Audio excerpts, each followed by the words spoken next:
Hello viewers, আসসালামু আলাইকুম। আশা করি সবাই ভালো আছেন। আমি আলহামদুলিল্লাহ ভালো আছি। আমি আজকে কলার খোসা দেখাচ্ছি, কারণ আছে। কলার খোসা তো আমরা সাধারণত সবাই ফেলে দিই কলাটা খেয়ে, তো আমি কলার খোসা ফেলবো না। এটা দিয়ে আমি একটা রেসিপি করব, আর সেটাই আমি আপনাদের সঙ্গে শেয়ার করব। তো এই কলার খোসাটাকে আমি আগে সিদ্ধ করে নিচ্ছি একটু হলুদ দিয়ে। এই যে এভাবে সিদ্ধ করে নিয়েছি। তো এটাকে আমি এখন ছোট ছোট করে কেটে ব্লেন্ড করে নেব।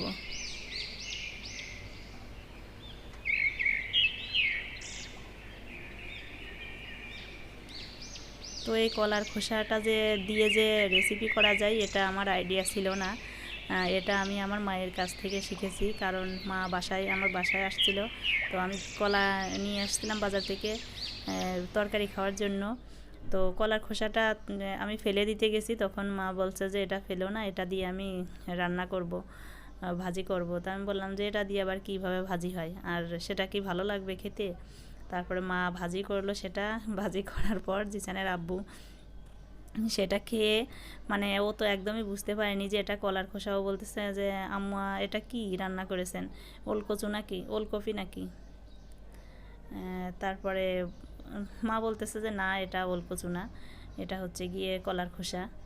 তো আমিও খেয়ে দেখলাম যে আসলে এটা বোঝাই যাচ্ছে না যে এটা কলার খোসা। মনে হচ্ছে যে এটা একদমই মানে ওলকচু যে বাজারে থেকে নিয়ে আসি সেইটা। তো যাই হোক, আমি রেসিপিটা আপনাদের সঙ্গে শেয়ার করছি, আমার মায়ের হাতের রেসিপি। আশা করি ভালো লাগবে। আপনারা ভিডিওটি না টেনে শেষ পর্যন্ত দেখুন। তো তার আগে আমি মাংস রান্না করব, চিকেন। ওটা আমি ব্লেন্ড করে রেখেছি।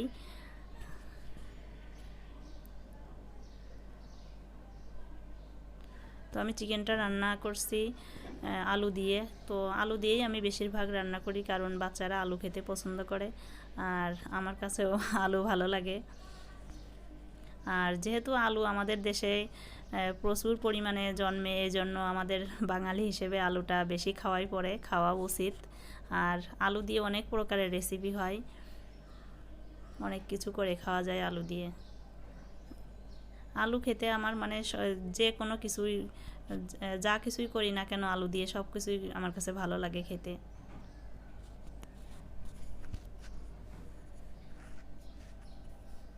তো এই যে আমার মাংসটা কষানো হয়ে গেছে, আমি এখন এর মধ্যে ঝোলের পানি দিব।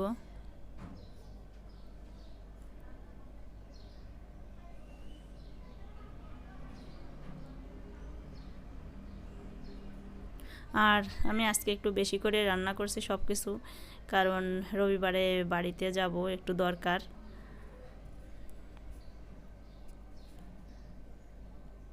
তো দেখি বাড়িতে গিয়ে যদি সম্ভব হয় আমাদের বাড়ির একটু ভিডিও করব, বাড়ি গিয়ে একটু ভিডিও দেওয়ার চেষ্টা করব। কারণ আমি বাড়িতে গিয়ে এ পর্যন্ত আমার গ্রামের মানে বাড়ির রান্না বান্না কোনো কিছু সেভাবে আমি ভিডিও করিনি। দেখি চেষ্টা করব যদি হয়। আর গ্রামের বাড়ি তো গ্রামে সেরকম মানে নেট পাওয়া যায় না, খুবই স্লো নেট সেখানে। তো দেখি চেষ্টা করব যদি পারি।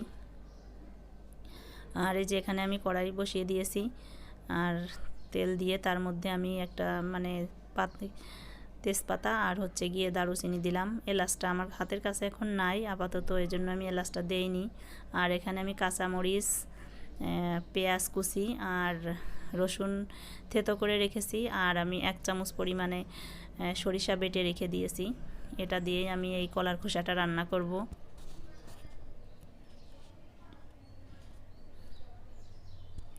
তো আমি আগে রসুন দিলাম, তারপরে পেঁয়াজ দিলাম, দিয়ে একটু নেড়ে তারপরে আমি বাকি মশলাগুলো দিব। আর এটা আমার বেশি লাল হওয়া লাগবে না, একটু নেড়ে চেড়েই দিলেই হয়ে যাবে।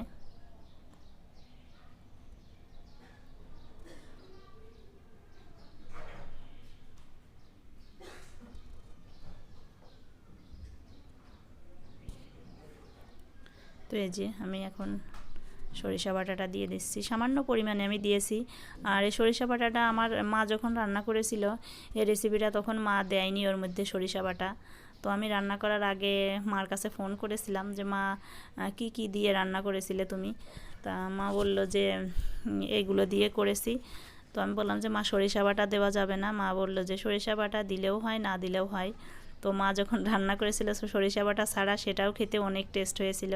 তো তারপরে আমি ভাবলাম যে ওটা খেতে যেহেতু আমার ওলকচুর মতো লাগছিল, তো ওলকচুতে তো আমরা সাধারণত সরিষা বাটা দিই, এই কারণে আমি নিজের মতো আইডিয়া করে সরিষা বাটাটা দিলাম, যে দিলে হয়তো আরও ভালো লাগবে খেতে।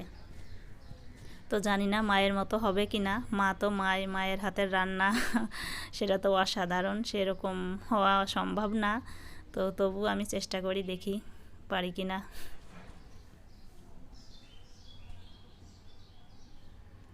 আর এতে আমি এক্সট্রা কোনো পানি দিব না, কারণ যে কোনো সবজি চুলায় দিলে তার মধ্য থেকে এক্সট্রা পানি বের হয়। তো ওই পানিতে আমার রান্না হয়ে যাবে। আর এই পানিটা একেবারে শুকিয়ে নিতে হবে। আর এই টাইপের ভাজি, ওল কচু হোক আর কচু হোক আর যে কোনো কিছু, এই টাইপের যে ভাজিগুলি আছে, এই ভাজিগুলি যত ভাজা যাবে ততই টেস্টটা বাড়বে, ততই স্বাদ হবে। তো আমি একটু হলুদ আর একটু লবণ দিয়ে দিলাম। এই যে আমার এক্সট্রা যে পানিটা ছিল সে পানিটা শুকিয়ে গেছে। আর এই ভাজিটা বুঝতে হবে তখন, যখন মানে এক কড়াইতে লাগবে না, মানে কড়াই থেকে উঠে উঠে আসবে, এমনিতেই তেল তেলে হয়ে যাবে, তখনই বুঝতে হবে যে আমার ভাজিটা হয়ে গেছে পারফেক্ট।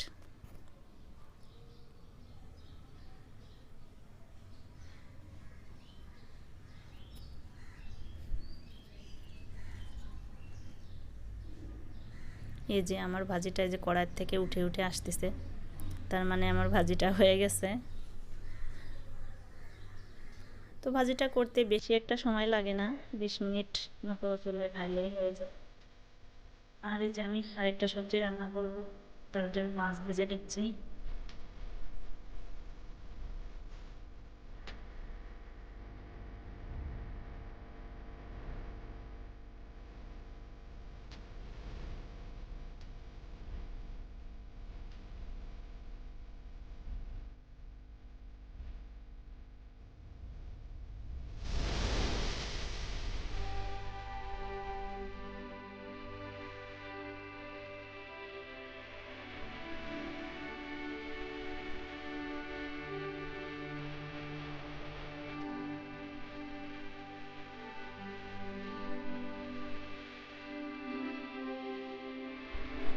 আমার মাছটা ভাজা হয়ে গেছে। আমি এখন আরেকটা কড়াইয়ে তেল দিয়ে দিলাম, আর মশলাটা দিয়ে দিলাম। ওইখানে আমি পেঁয়াজ, মরিচ আর রসুন বেটে নিয়েছি, আর হলুদ, লবণ, একটু ধনে গুঁড়া আর সামান্য পরিমাণে মরিচের গুঁড়া। তো এগুলো দিয়েই আমি তরকারি রান্না করি সাধারণত। আর মশলাটাকে আমি কষানোর জন্য বাটিটা ধুয়ে, যে বাটিতে আমি মশলাটা বেটে রেখে দিয়েছিলাম সেই বাটিটা ধুয়ে একটু পানি দিয়ে দিলাম। তো পানি না দিলে আমার কাছে মনে হয় যে মশলা কষানো ভালো হয় না, এই জন্য আমি একটু মশলা কষানোর সময় সামান্য একটু পানি দিই। আর এই যে কুমড়া বড়ি দিলাম, এই বড়িটা আমি আগে একটু ভেজে নিয়েছি, তারপর এর মধ্যে দিয়ে একটু কষিয়ে নিলাম, নিয়ে আমি উঠিয়ে নিচ্ছি।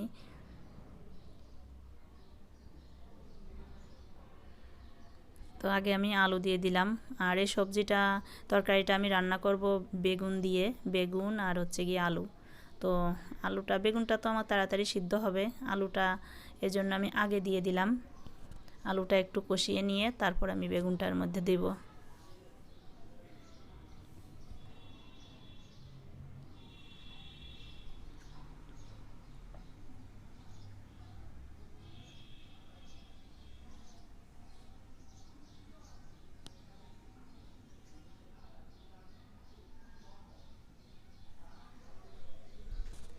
তো আমার আলুটা অর্ধেক মানে আধা সিদ্ধ হয়েছে। তো এখনই আমি বেগুনটা দিয়ে দিব। আর এই বেগুনটা বাড়ি থেকে নিয়ে আসা, জিসানের আব্বু সেদিন বাড়ি গিয়েছিল, বাড়ি থেকে নিয়ে আসছে।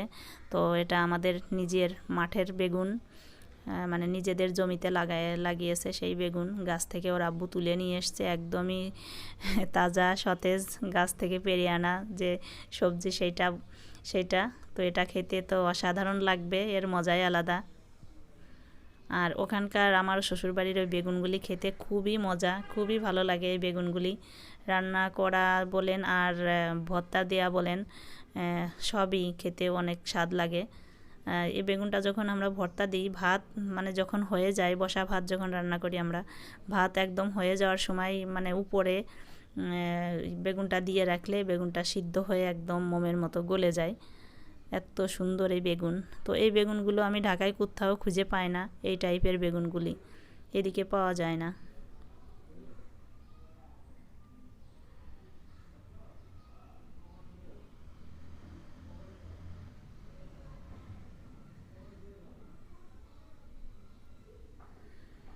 আর এই যে আমার ভাজিটা একটু ডেকোরেশন করার জন্য আমি একটা ফুল তৈরি করে নিব টমেটো দিয়ে। তো আমার লাইফে ফার্স্ট এই টমেটোর ফুল তৈরি করা, জানি না হবে কি না।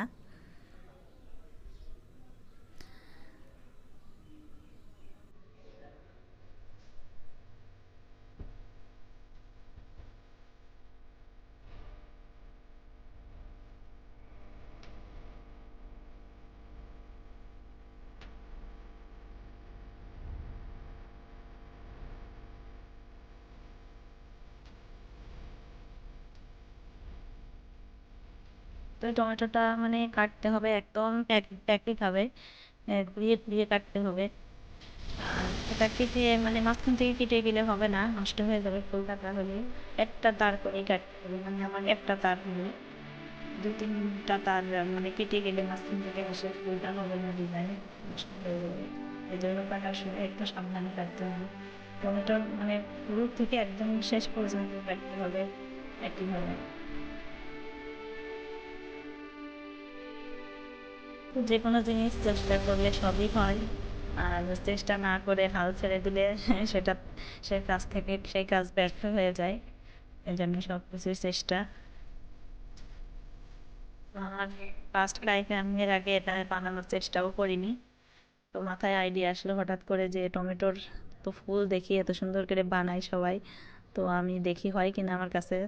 তো ফার্স্ট টাইমেই আমার ফুলটা হয়েছে অনেক সুন্দর।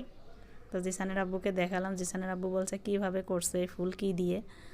তা আমি বললাম যে তুমি কি পারবা করতে, বললো যে না আমি পারবো না। তো এই যে যে কোনো জিনিস, যে কোনো খাবারকে যদি একটু সুন্দর করে ডেকোরেশন করা যায়, সাজিয়ে নেওয়া যায়, তো সেই খাবারটা দেখতে আরও অসাধারণ হয়ে যায়।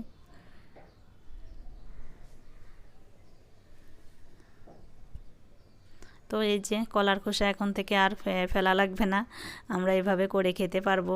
অনেক মজা, অনেক টেস্ট। তো এই তো আমার রান্নাবান্নাগুলি আর আমার ভিডিওটি কেমন লাগলো অবশ্যই কমেন্টে জানাবেন। আর যারা নতুন আমার ভিডিওগুলি যদি সবগুলি ভিডিওই পেতে চান তাহলে অবশ্যই সাবস্ক্রাইব করে রাখবেন, তাহলে আমার সবগুলি ভিডিওই আপনার কাছে পৌঁছাবে। আমার প্রতিদিনের যে ভিডিওগুলি আমি আপলোড করি সেগুলোর নোটিফিকেশান আকারে আপনার ফোনে পৌঁছে যাবে আপনার কাছে। তো তার জন্য অবশ্যই সাবস্ক্রাইব করে রাখতে হবে আপনাকে। আর যদি ভালো লাগে আমার ভিডিওটি তাহলে অবশ্যই একটা লাইক দিবেন।